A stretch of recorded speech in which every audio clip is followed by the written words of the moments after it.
രണ്ടുപേർ ഒരുമിക്കുന്ന സുന്ദരമായിട്ടുള്ള ഏറ്റവും സുന്ദരമായിട്ടുള്ള ഈ ലോകത്ത് തന്നെ ഏറ്റവും സുന്ദരം ദൈവം സൃഷ്ടിച്ചതിൽ വെച്ച് ഏറ്റവും സുന്ദരമായിട്ടുള്ള ഒരു സംഭവമാണ് പ്രണയം എന്ന് പറയുന്നത്.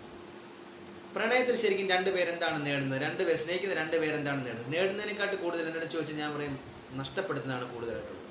നഷ്ടപ്പെടുത്തുന്നത് ആരൊക്കെയാണെന്നറിയാം. അത്രയും നാള് അവർ രണ്ടുപേരെ സഹകരിച്ച ആൾക്കാരെ എല്ലാം നഷ്ടപ്പെടുത്തിക്കൊണ്ടായിരിക്കും ചിലപ്പം അവർ ഒന്നാകുന്നത്. പക്ഷെ ആ ഒന്നാവലിൽ അത്രയും നാള് അവരെ സ്നേഹിച്ച ആൾക്കാരെക്കാട്ടിലെല്ലാം ഒരു ലോകം തന്നെ ഇവർ പരസ്പരം അങ്ങോട്ടും ഇങ്ങോട്ടും രണ്ടുപേരും ഒതുങ്ങി പോകുന്നത് കൊണ്ടാണ് ആ പ്രണയം ഒന്നാവുന്നതെന്ന് പറയുന്നത്.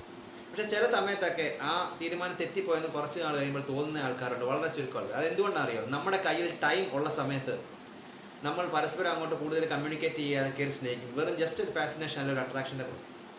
അപ്പോൾ കൂടുതലും ബേസ് ആയിട്ടുള്ള കാര്യങ്ങൾ എന്ന് പറയുന്നത് നമ്മൾ എപ്പോഴും ആ ജീവിതകാലം മൊത്തവും ജീവിക്കാനുള്ള ആൾക്കാരെ പറ്റി കുറച്ച് ടൈം എടുത്ത് നമ്മൾ അവരെ പറ്റി പഠിക്കാൻ നോക്കുക. അവരെ ജീവിതകാലം മൊത്തവും നമ്മുടെ സ്നേഹമായിരിക്കുമോ എന്ന്.